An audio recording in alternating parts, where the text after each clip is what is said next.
왕실을 취재해온 기자로서 지난 10년 동안 수없이 많은 소문과 위기를 지켜봤지만 이 사안이 던지는 파장은 유난히 복합적이다.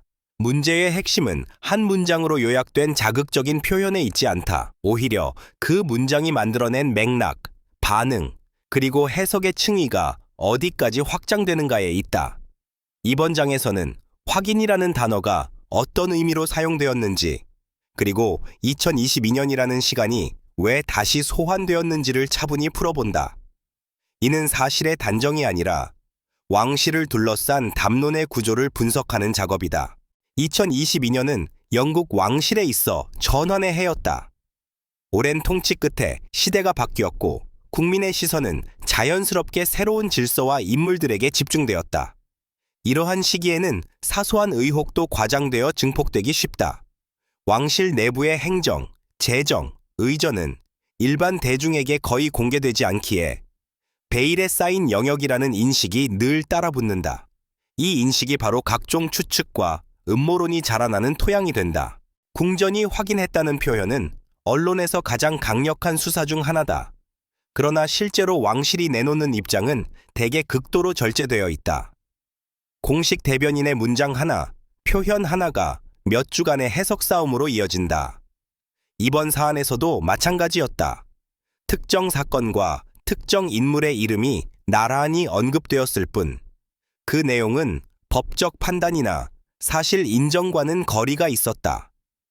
그럼에도 불구하고 일부 매체는 이를 단정적인 서사로 재구성했고, 독자들은 그 재구성을 다시 소비했다. 카밀라 왕비라는 이름이 이 논란의 중심에 놓이게 된 배경 또한 살펴볼 필요가 있다. 그녀는 오랜 시간 논쟁의 대상이자 동시에 제도 속에서 점진적으로 역할을 확장해온 인물이다. 왕비로서의 공식적 책무는 자선, 외교, 문화 후원에 맞춰져 있지만 왕실 내부 운영에 대한 영향력은 언제나 외부의 상상력을 자극해왔다. 영향력이 크다는 인식은 곧 책임과 의혹을 동시에 불러온다. 여기서 도난 스캔들이라는 말이 등장한다. 이 표현은 실제 범죄 행위가 확정되었음을 의미하기보다는 재산 관리와 소유권 혹은 기증과 보관을 둘러싼 행정적 혼선이 언론적 언어로 과장된 경우가 많다. 왕실 컬렉션은 수백 년에 걸쳐 형성되었고 개인 소유와 국가 소유의 경계는 매우 복잡하다.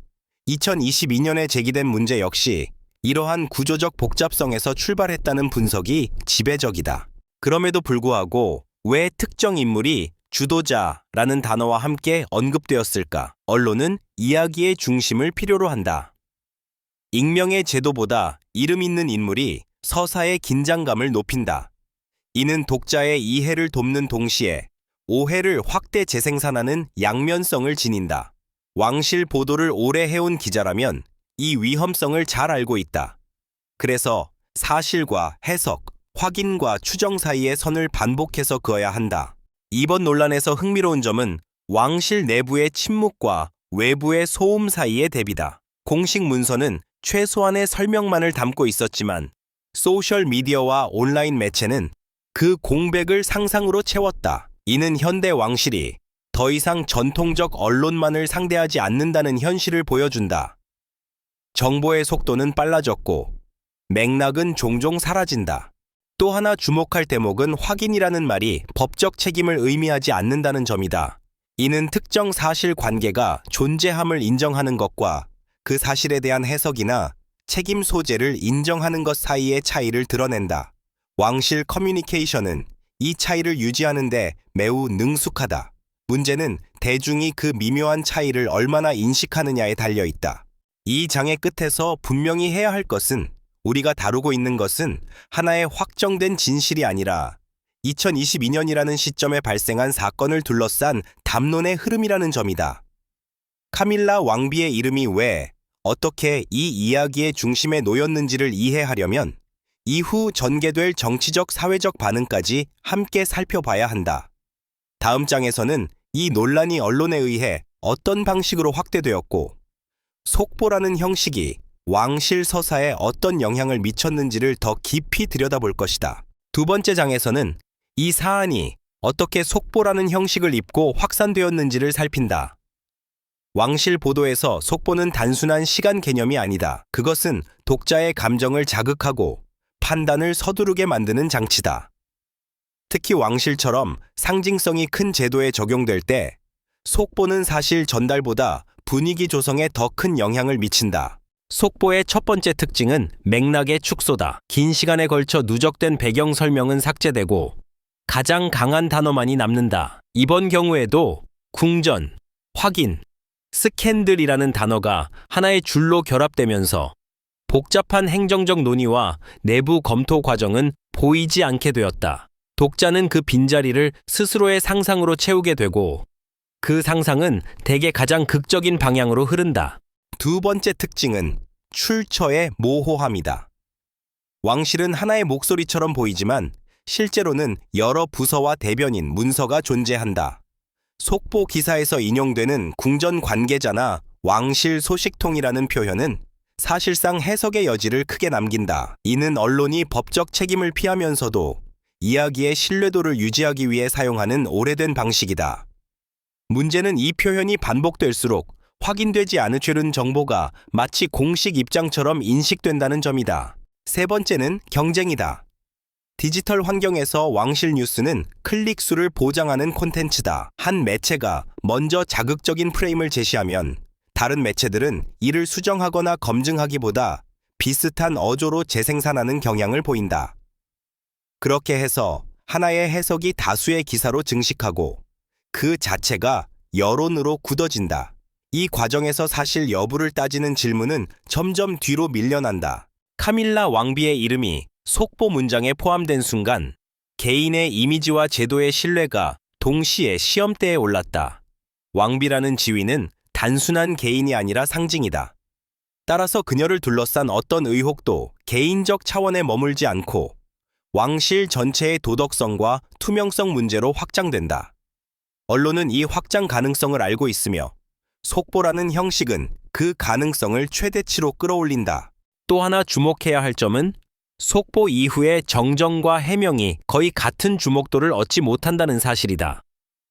첫 보도가 남긴 인상은 강렬하고 오래 지속된다. 이후 차분한 설명이나 추가 자료가 공개되더라도 그것은 이미 형성된 서사를 완전히 되돌리기 어렵다.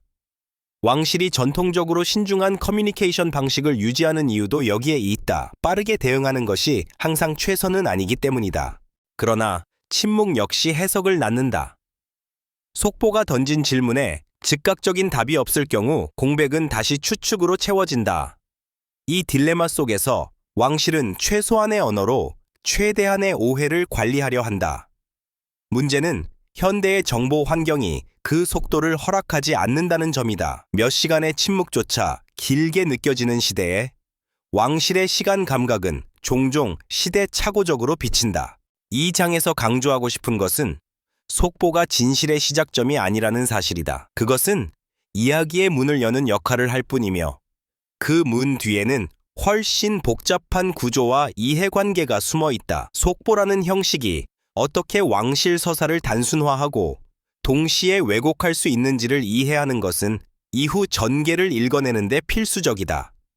다음 장에서는 이 속보 이후 대중과 여론이 어떤 방식으로 반응했는지, 그리고 그 반응이 왕실 이미지에 어떤 압력을 가했는지를 살펴보게 될 것이다. 세 번째 장에서는 속보 이후 형성된 여론의 흐름과 그 감정의 방향을 분석한다. 왕실 보도에서 여론은 단순한 반응이 아니라 또 하나의 행위자다. 특히 디지털 공간에서 여론은 기사보다 빠르게 움직이며 기사보다 강한 언어를 사용한다. 이번 논란에서도 사실의 유무보다 감정의 밀도가 먼저 축적되었다. 초기의 반응은 분열적이었다. 일부 대중은 확인이라는 단어를 사실 인정으로 받아들이며 분노를 표출했고, 다른 일부는 언론의 과장과 프레이밍을 문제 삼았다. 흥미로운 점은 양측 모두 자신이 왕실의 명예를 지키고 있다고 믿었다는 사실이다.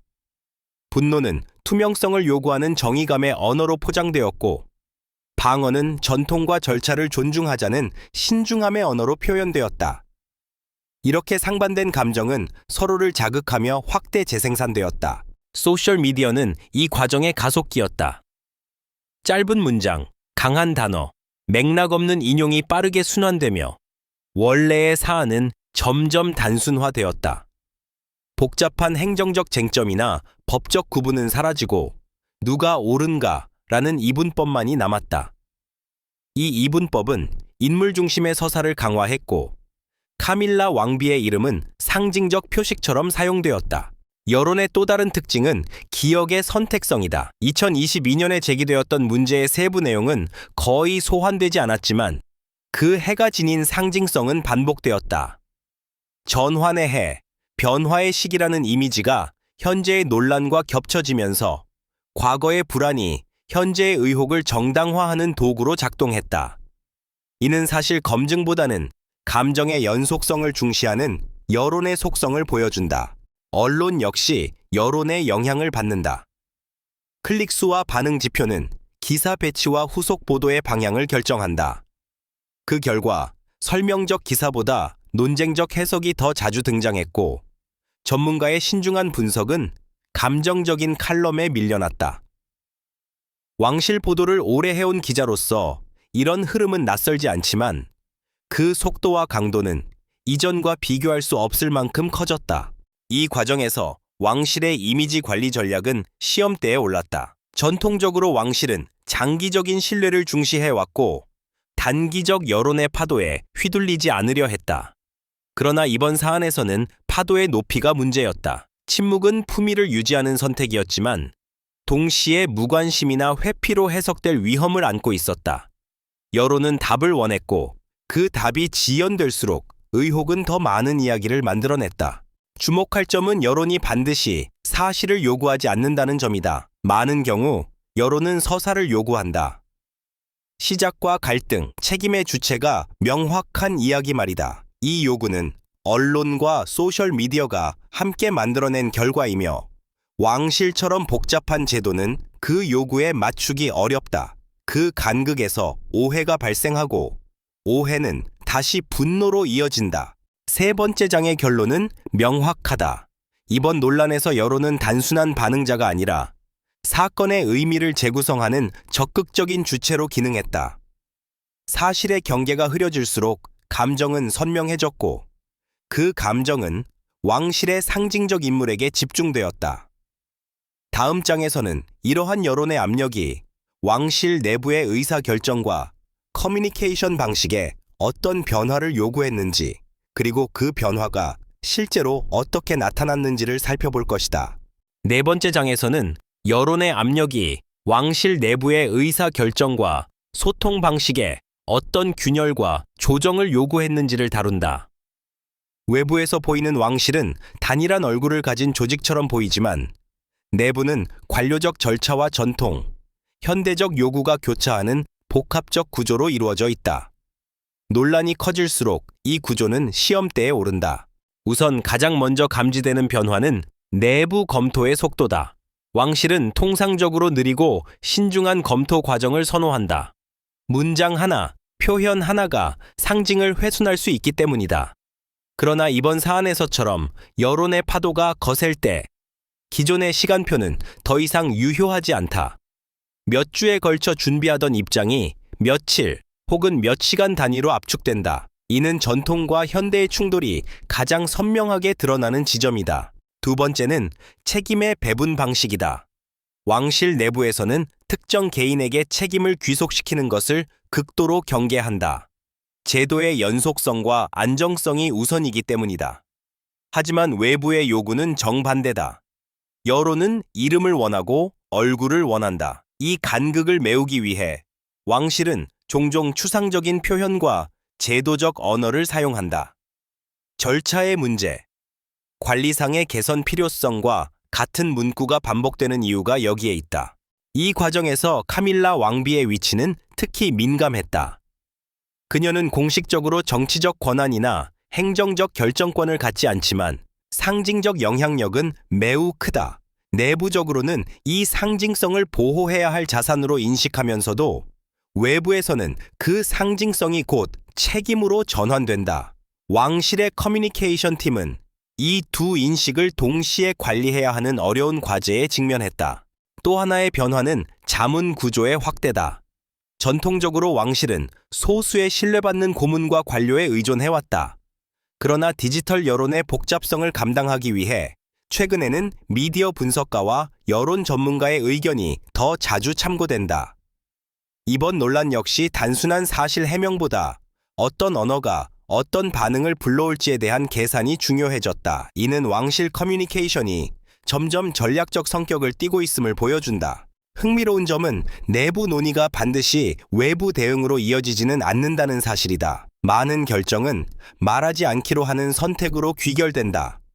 이는 회피가 아니라 장기적인 관점에서 신뢰를 관리하려는 전략이다. 그러나 이 전략은 단기적으로 오해를 증폭시킬 위험을 동반한다.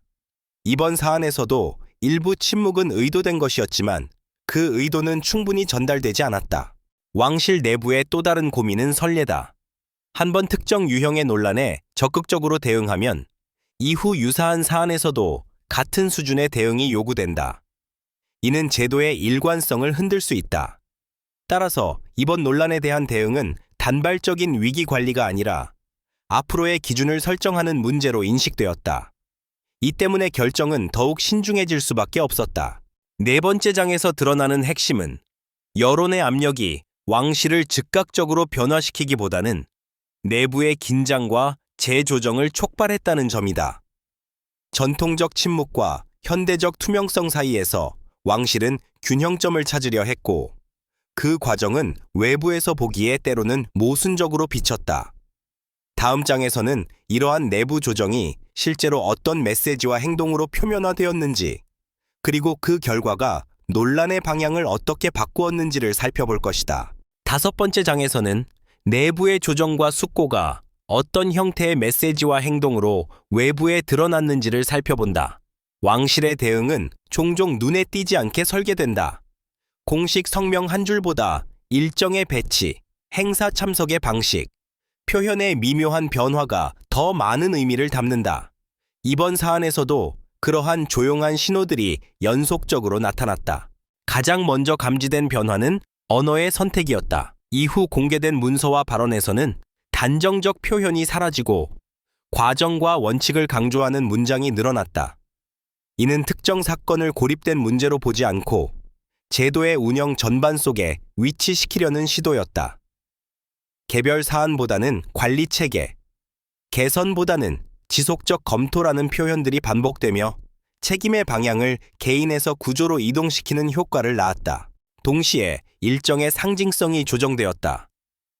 카밀라 왕비가 참여한 공개 행사는 정치적 의미가 적고 자선과 문화 후원이 중심인 자리로 구성되었다.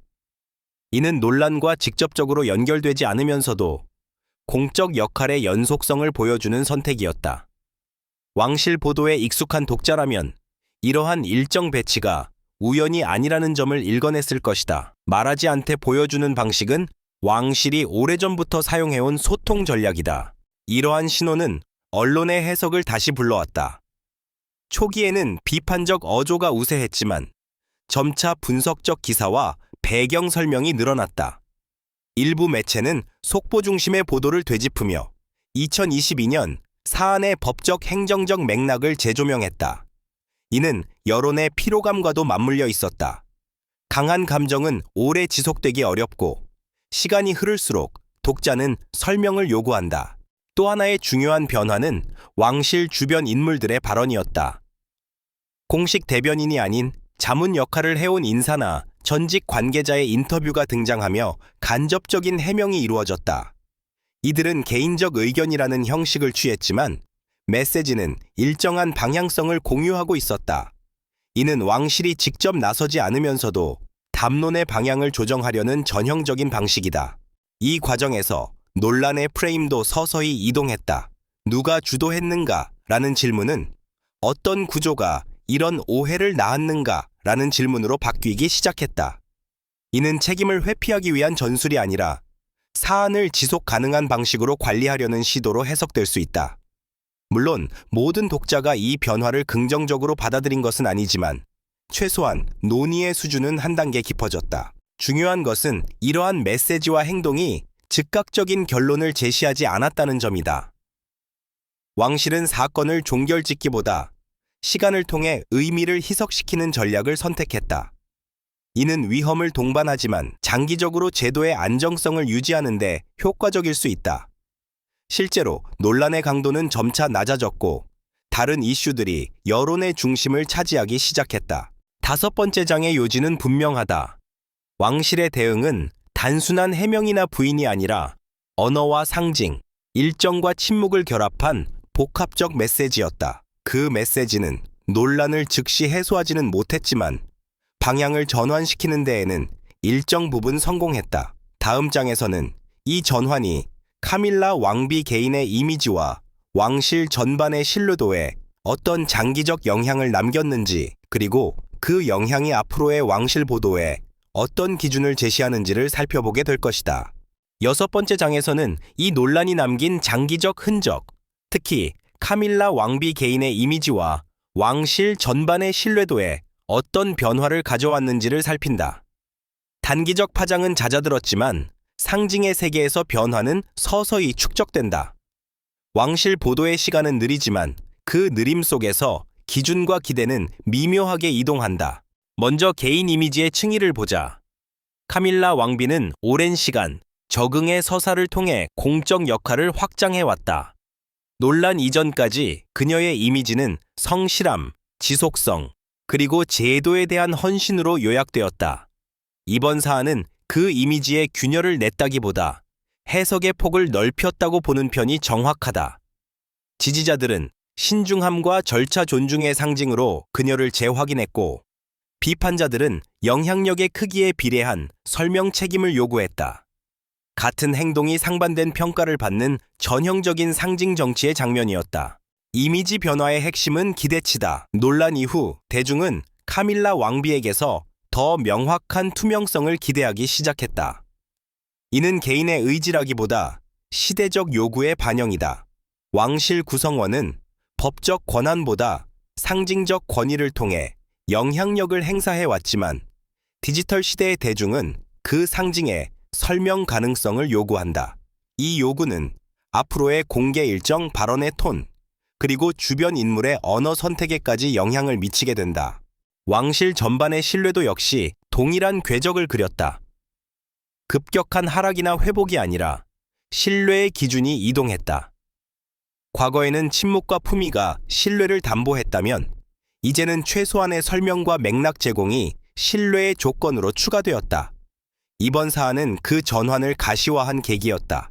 제도의 안정성은 유지되었지만 소통 방식은 재조정의 필요성을 드러냈다. 이 변화는 언론의 보도 관행에도 반영되었다. 이후 왕실 관련 기사에서는 확인이라는 단어의 사용이 더 신중해졌고, 문장 속 주어와 책임의 범위를 명확히 하려는 시도가 늘어났다. 이는 언론의 자정작용이기도 하지만 독자의 요구가 반영된 결과이기도 하다. 단정적 서사에 대한 피로감은 설명적 보도의 가치를 다시 부각시켰다. 또 하나의 장기적 영향은 비교의 프레임이다. 이번 논란은 과거의 유사 사례와 자주 병치되며 논의되었다. 비교는 이해를 돕는 동시에 단순화를 낳는다. 그러나 반복되는 비교 속에서 드러난 것은 왕실이 과거와 동일한 방식으로만 대응할 수 없다는 사실이었다. 선례는 참고점이 되었지만 해답이 되지는 않았다. 이는 변화의 불가피성을 확인하는 과정이었다. 내부적으로는 교육과 가이드라인의 강화가 이루어졌다. 공식적으로 크게 드러나지 않았지만 커뮤니케이션 문서와 미디어 대응 원칙에는 미묘한 수정이 더해졌다. 이는 특정 사건에 대한 반응이 아니라 향후 발생할 수 있는 유사 상황을 대비한 제도적 학습의 결과였다. 위기는 늘 비용을 남기지만 동시에 학습을 촉진한다. 6번째 장의 결론은 절제된 문장으로 요약될 수 있다. 이번 논란은 개인의 평판을 전복시키지 않았고 제도의 신뢰를 붕괴시키지도 않았다. 대신 기대의 기준을 한 단계 끌어올렸다. 카밀라 왕비와 왕실은 그 기준 속에서 다시 평가받게 되었고, 그 평가는 단발성이 아니라 지속적인 관찰의 형태를 띠게 되었다. 다음 장에서는 이 모든 흐름을 종합해 왜 이러한 논란이 반복되는지, 그리고 앞으로의 왕실 보도가 어떤 방향성을 가질 수밖에 없는지를 정리하며 이야기를 마무리할 것이다.